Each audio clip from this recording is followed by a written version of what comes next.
from scratch, so I hope that you'll do it. All right, so yesterday we made this bread dough. We made it in the food processor, lickety split. You can go back and look at that one. It's just a pound of flour, teaspoon of yeast, teaspoon and a half of salt, and 10 ounces of water, or until it pulls together. So that's where we're at with this one. And while we're working, we're gonna put this in the oven. I'm gonna score it. I have a scoring tool right here. It's just a razor blade, but it's just something to hold it. We're gonna come in from the top, and we're just gonna hold it at a 45-degree angle, or is that? This one doesn't like me too much. Hang on one second, I'm gonna switch blades. Okay, I lied. We're gonna use this one. This is a different lane. Okay, so we're gonna come in here and just give it some room to expand. And you don't have to be too particular because this is just for us, so it's okay. All right, so we're gonna cover that with some foil, if I can find it. I lied, we're not gonna cover that. We're gonna just wet it down a bit, just to give it a little steam action, and we'll throw some ice in there. The oven is preheated to 450, so we're gonna put it in the oven, and we're gonna grab a block of ice, throw it in the bottom, and that ice will slowly melt and give us the steam that we're looking for. All right, so let's back up. We made the dough yesterday, and I let it rise over about 6 to 8 hours, and the dough comes out looking like this. So now we just deflate it. So I'm going to show you how I formed the dough. I know it looks a little backwards, but this is how we're going to show you so that you don't have to wait to see it. We're just going to dust the surface with a little bit of flour. Now, when I owned the bakery, we made lots of loaves, so this was just on repeat. But here we go. We're going to fold it in like an egg roll. We're going to tuck our thumbs in and push it away. Now listen, there's a lot of ways people can form their dough.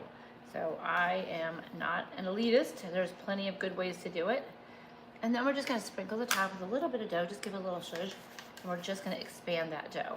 Give it a good slap, get out any air bubbles, and just pull it apart. Okay, so now that I'm at this point, this is when I refrigerate it, because we want that long cold rise to develop the flavor. Similar to sourdough, we want to make sure that we have all the flavor development that we can have. So let me grab a pan.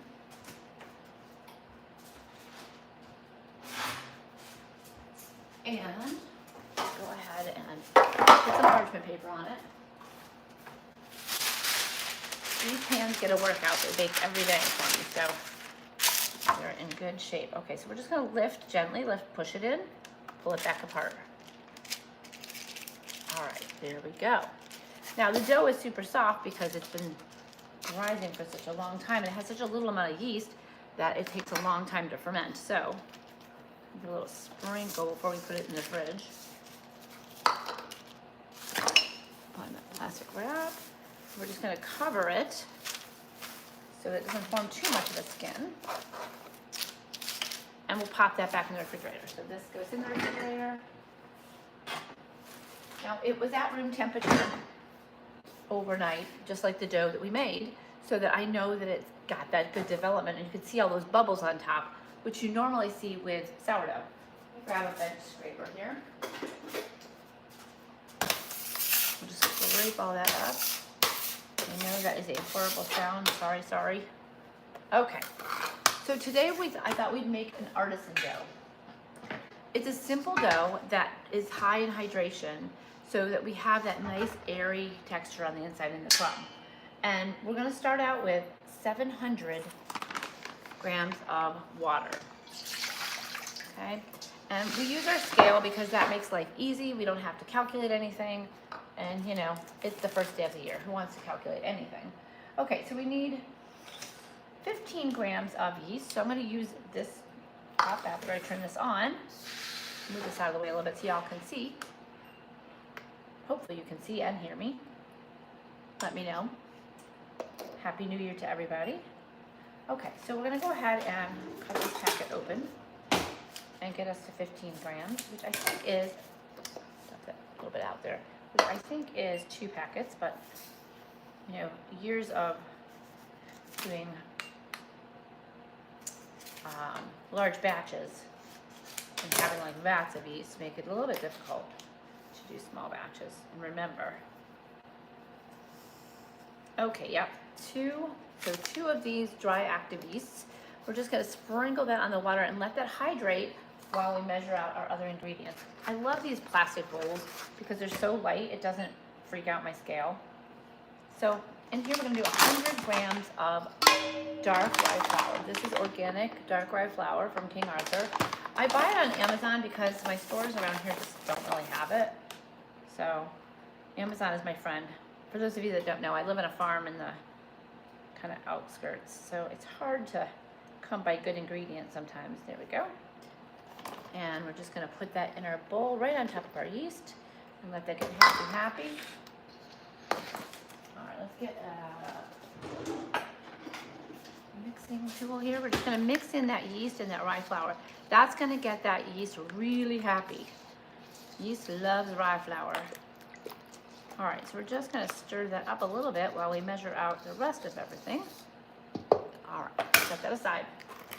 Okay, now we need a lot of flour. A lot of flour, meaning we need 775 grams of unbleached, unbrominated flour. So, in case you don't know, this is my flour bin. It holds about 25 pounds of flour at a time. Sometimes I can get it to hold a little more.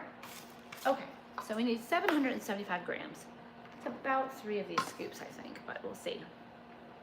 3 generous scoops. Let's see here.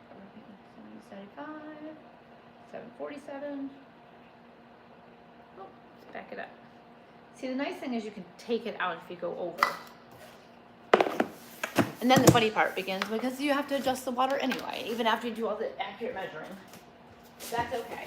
That's the fun of baking, is knowing, getting your hands in there and really knowing what it should feel like. So we're gonna dump that in there.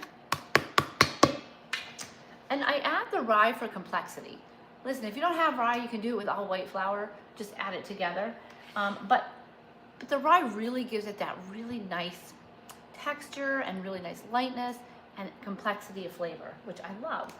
Okay, so now we're gonna move on to the salt. So I'm just gonna switch little cups here, and we're gonna add 25 grams of salt. Now you might think that's a lot of salt, but the thing is, it's a lot of flour, so it's really not a lot of salt. And who wants tasteless bread? Nobody.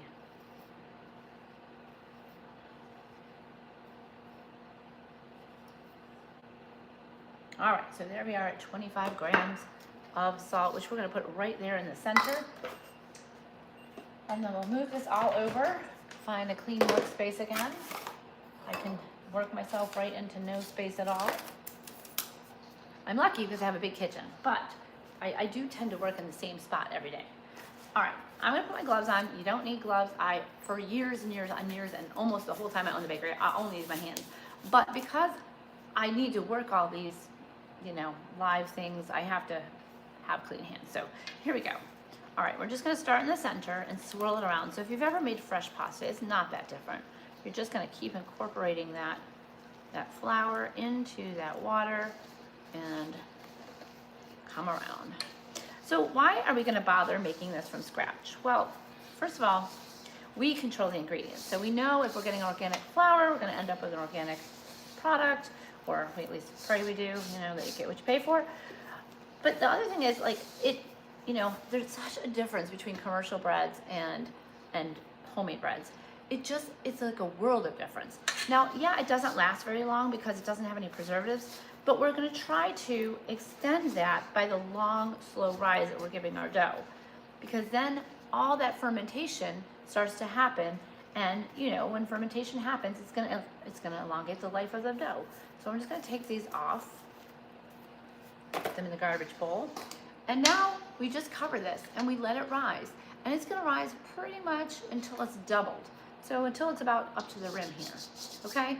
And at that point, I'll take it out and I'll transfer it to a large bag of dough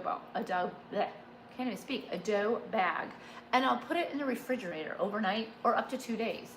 And just keep letting it ferment. Then I take it out and I form the loaf and I bring it back to room temperature, score the dough, and treat it as if it were sourdough. So 20 minutes covered, 20 minutes uncovered. And we'll do this tomorrow. So each day you'll see we start a bread and we finish it the next day. And we start a bread and we finish it the next day. Not because I want you to hang out with me, I do, but because I want to show you that it takes time. It doesn't, you can't rush it. You have to really give it some time to just develop and be lovely. Now, the bread that's in the oven, I will post pictures for the people on Facebook and Instagram. I'll post the pictures of those.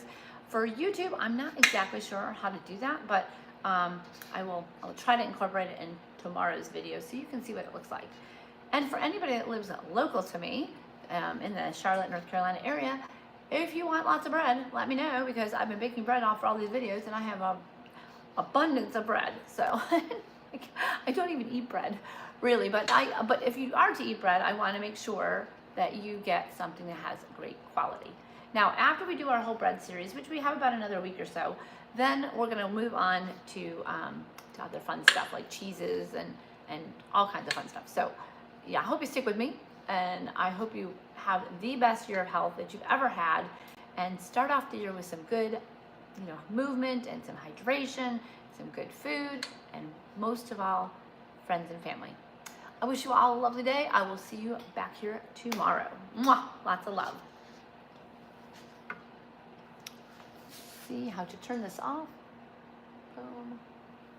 And I don't know how to end this.